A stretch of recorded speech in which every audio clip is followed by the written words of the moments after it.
Welcome everybody. This is for our class for Wednesday, the 7th of October, and this class is on cat people, though we are also getting ready to view Invasion of the Body Snatchers. And that said, we finished up with Dracula last class, and I can't remember if I mentioned Vlad the Impaler when I was referencing Dracula. I do believe I mentioned Vlad Dracul. Vlad the Impaler was the son of Vlad Dracul. And basically, we're talking about 1400s Romania and very evil and cruel rulers and tyrants who basically were known for doing things such as impaling their victims. In fact, there's a very famous woodcut image of Vlad the Impaler eating dinner in a field surrounded by all of his impaled victims on stakes. And we think that Bram Stoker was inspired by this to come up with the name Dracula.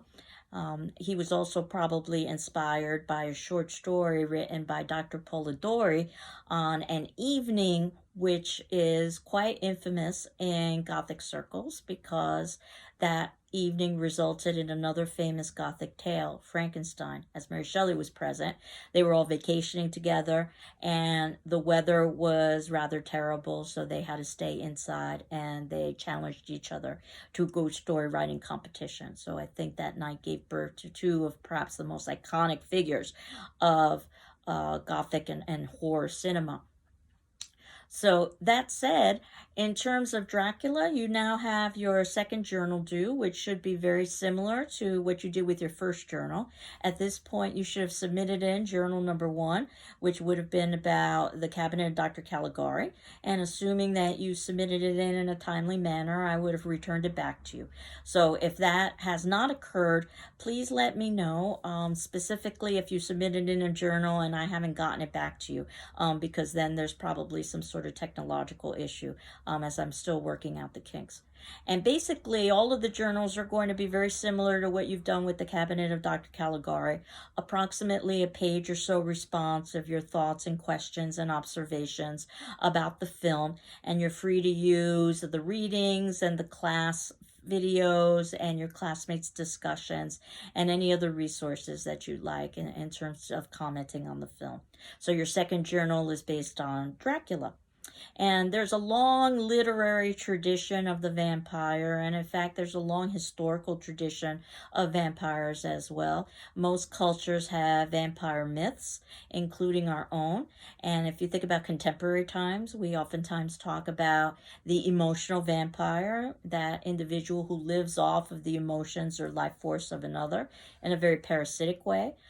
New England has lots of folklore associated with vampires. I believe it was Rhode Island that had one of the first recorded cases of vampirism.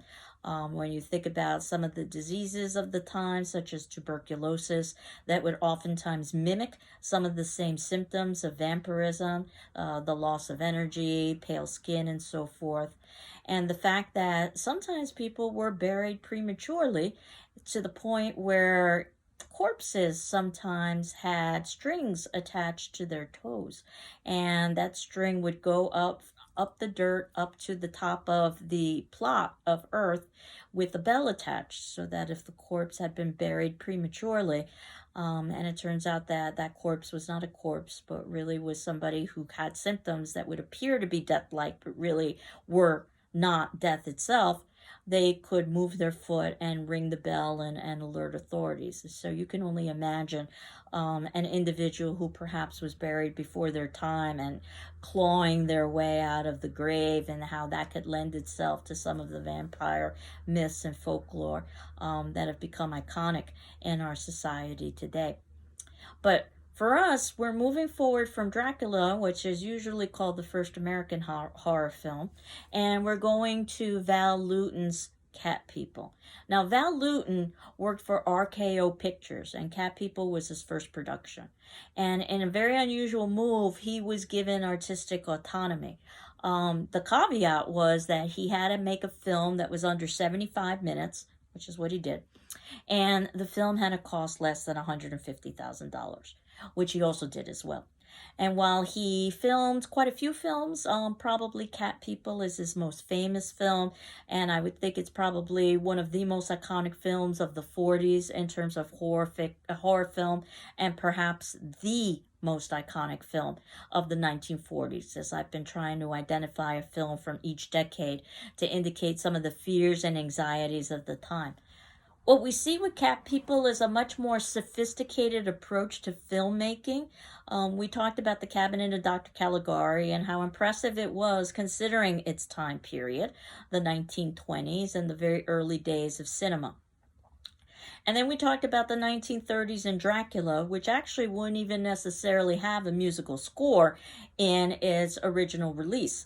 And oftentimes, what we have now are versions of Dracula where musical scores have been added in. And I believe that was the link that I included for you to watch because I couldn't find a link in which there was no musical score. That said, as many of you indicated, that musical score works very well. It's done by Philip Glass in order to give us a sense of atmosphere. And we'll continue to talk about this, about the importance of sound and music in relation to horror film. But when we think about that first jump scare, which is what has made Cat People so iconic in some ways, because it is classified as the movie that's provided us with the first jump scare, which is the bus scene.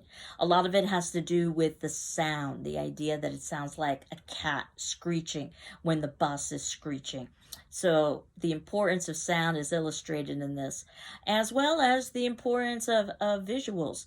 It's very moody, it's very atmospheric, there's lots of fog, there's lots of shadows. In some ways, it's very much like the film noir approach, the idea of using light and dark in order to establish mood.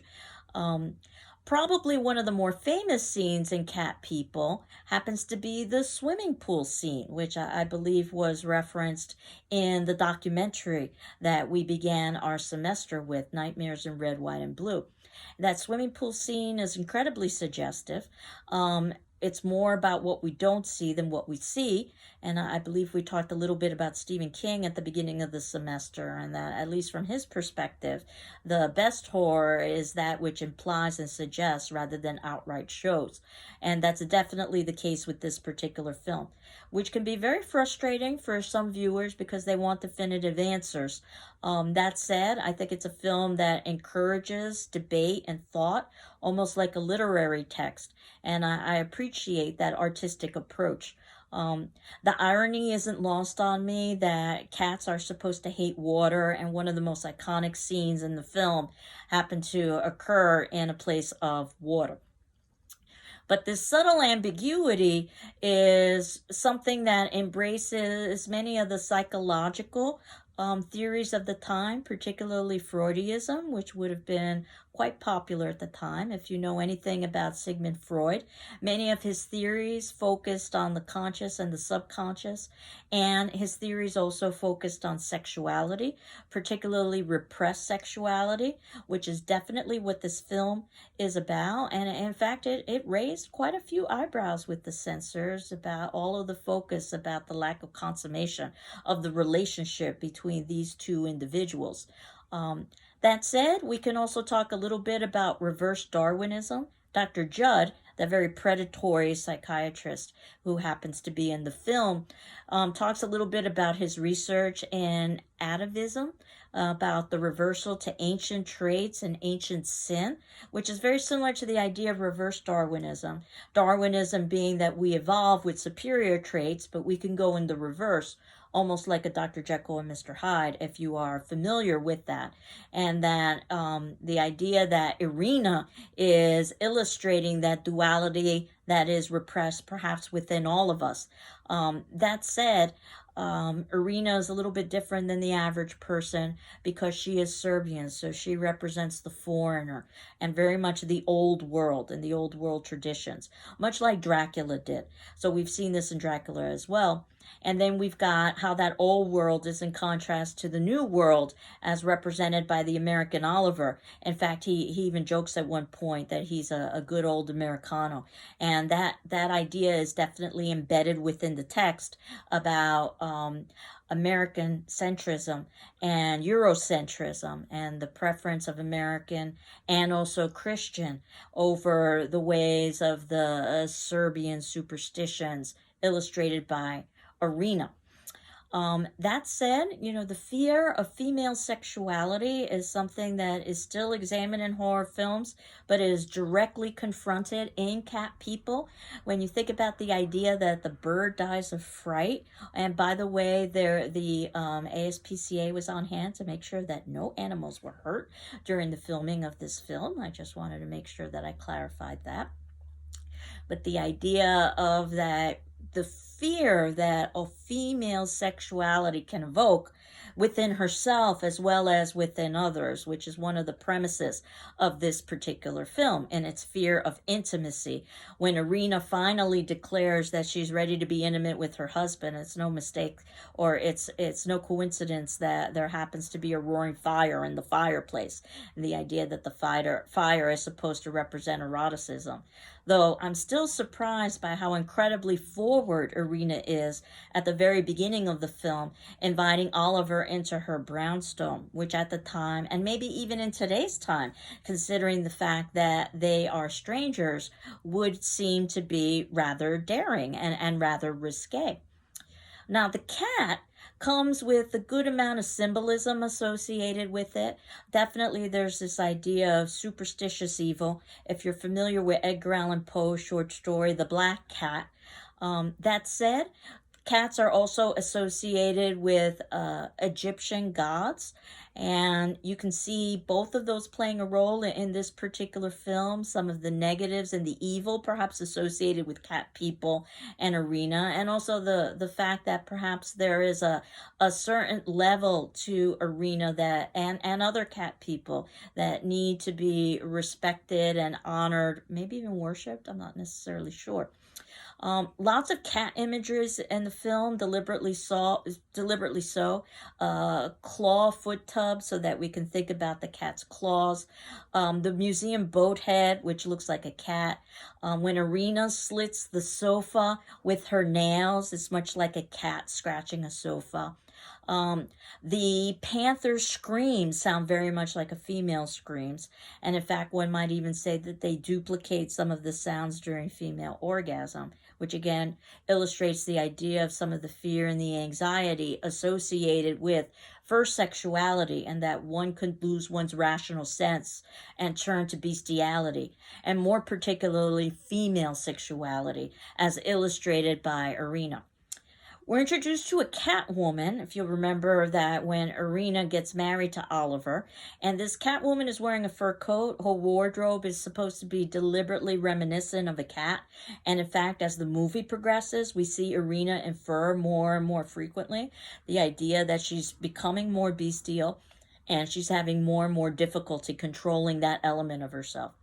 There have even been some questions about the Catwoman perhaps suggested of lesbianism, as she calls Irina's sister, and that would definitely be even a greater taboo subject than the idea of just sexuality, as we see evidenced in this particular text. I don't know if I would necessarily go that far, because this is a character that doesn't get a whole lot of screen time, but she's definitely supposed to evoke this idea of something eerie and mysterious and untoward in relation to cats. And there is a pet cat in there that actually is named John Paul Jones. And John Paul Jones is a U.S. naval commander, or was a U.S. naval commander in the Revolutionary War. And again, as I had indicated, this is very much an American-centric film, and the idea of America winning with John Paul Jones, who says during the American Revolution, "I haven't even yet begun to fight." Not too surprising that they would use that name, because basically Oliver and also the other woman, Alice, work in a ship designing firm. And think about all of the sexual imagery associated with the ship going into port. That said, The idea that we've got females who are working, both Alice, who's working at the firm, and even the idea of the very beginning when we're introduced to Irina, where she's supposed to be a designer, and we see her sketching cats, one which she throws away. The idea that she's trying to discard that animalistic element within her, but yet she's continually attracted to it. And the sword, as we'll talk about as the semester progresses with knives when we get to films like Frankenstein, oftentimes viewed as a phallic image. And that's something that I think is revisited in the film when Irina finally kills Dr. Judd with his sword cane. And his death, it could be almost seen as orgasmic in some respects. That said, there are literary elements associated to this film as well. John Donne, a very famous poet, who indicated that, "But black sin hath betrayed to endless night my world, both parts, and both parts must die."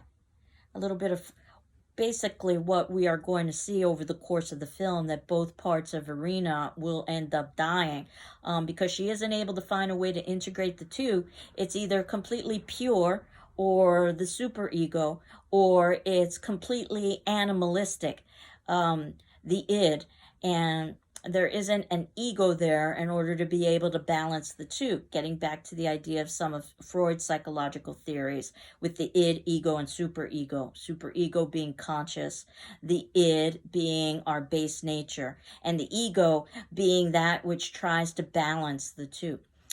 This idea of duality is also something that we've seen in other Gothic films and is definitely an element of horror film and Gothic literature as well.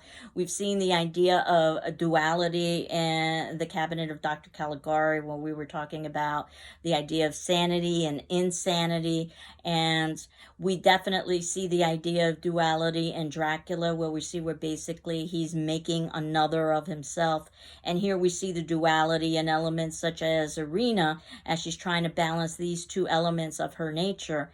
And also we see that as well in the, and pardon the pun, the cat fight that we see between Alice and Irina as the film progresses. And Alice and Irina are both predatory, but in very different kind of ways. Alice indicates that she's the new kind of other woman. The idea is that she's not supposed to represent a threat. She works in the office and she's just one of the guys, but obviously she knows that Oliver is experiencing marital issues, and Alice takes every advantage of that so that she ultimately ends up winning his heart. That said, Irina is also predatory in the femme fatale sort of way, if you've ever heard of that expression before, about the female killer and the fear associated with female. And in fact, there even is a long tradition of calling orgasm le petit mort, or in French, the little death, and the idea that orgasm is the closest that one can achieve to death. And all of that fear and subtext is embedded within the particular film. One of the more interesting things I think about the film are all of the Christian images that you can find in the film, because this is very much a film that embraces the idea of Christianity as savior. We saw that with Dracula as well, and definitely Van Helsing. But you've got basically Oliver at one point holding a T-square in front of him as defense, and it looks like a cross. And in fact, he even says, "In name of God." Their table setting, Oliver and Irina's, looks very much like an altar, which is something that we saw with Dracula as well.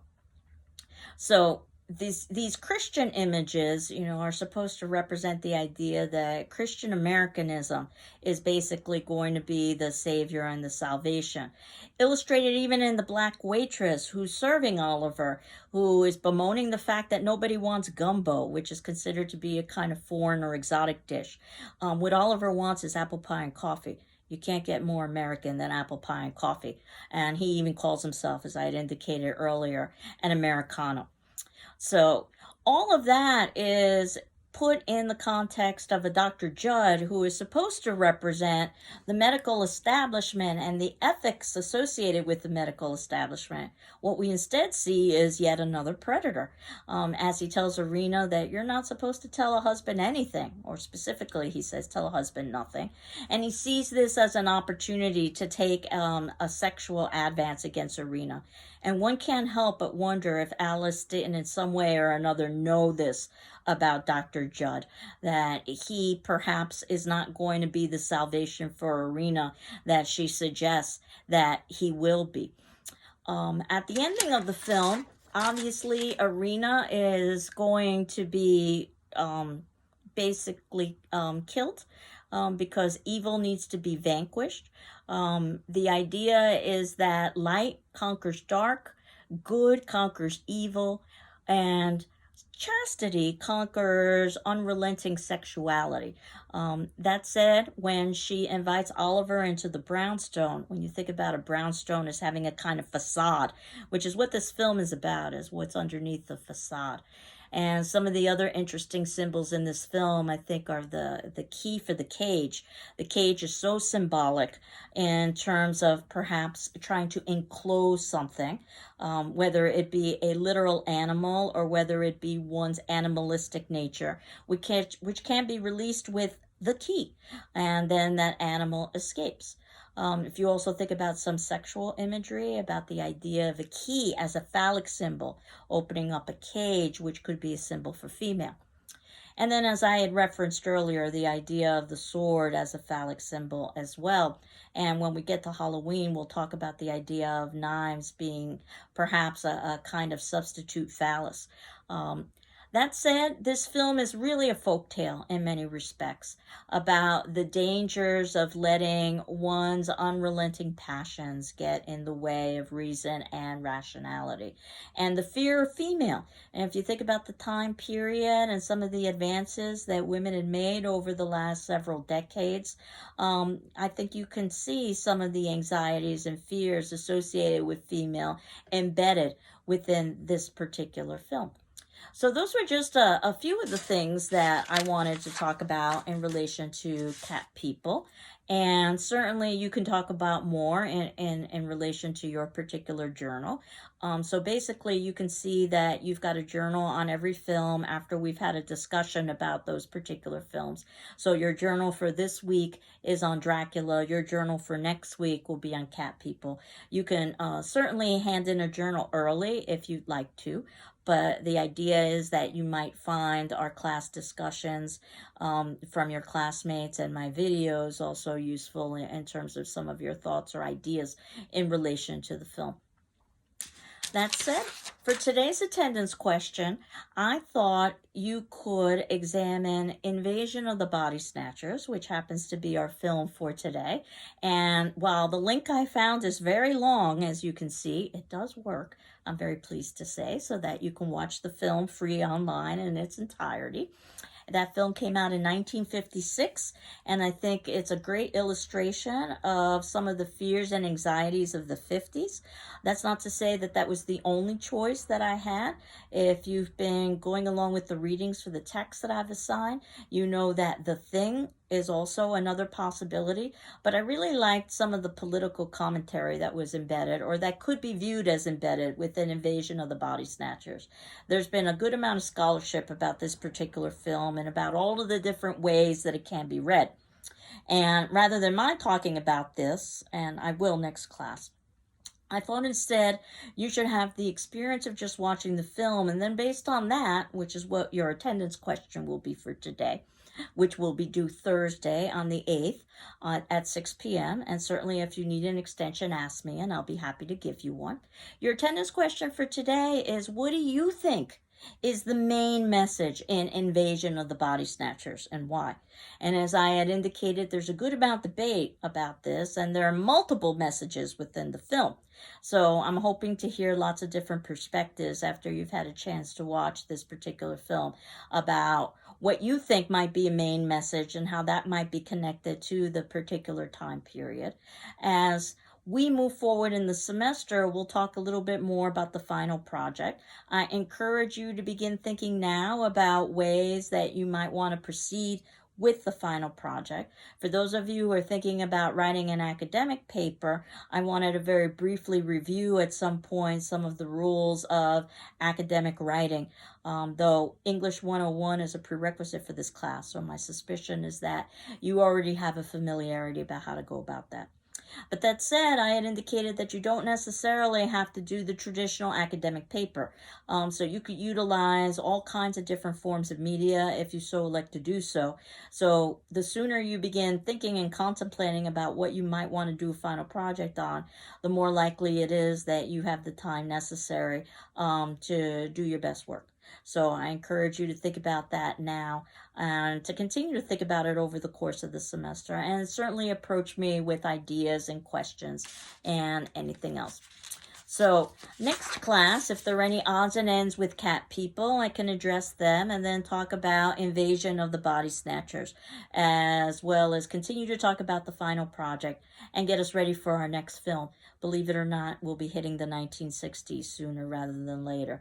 And that is a unique decade because there are two films that I really couldn't decide between. So we will be watching two films from the 1960s. Two very different kinds of films, but two very iconic films in terms of our study of horror film. So I hope you're doing well. I'm doing well. And I hope you enjoy Invasion of the Body Snatchers. Take care. Bye-bye.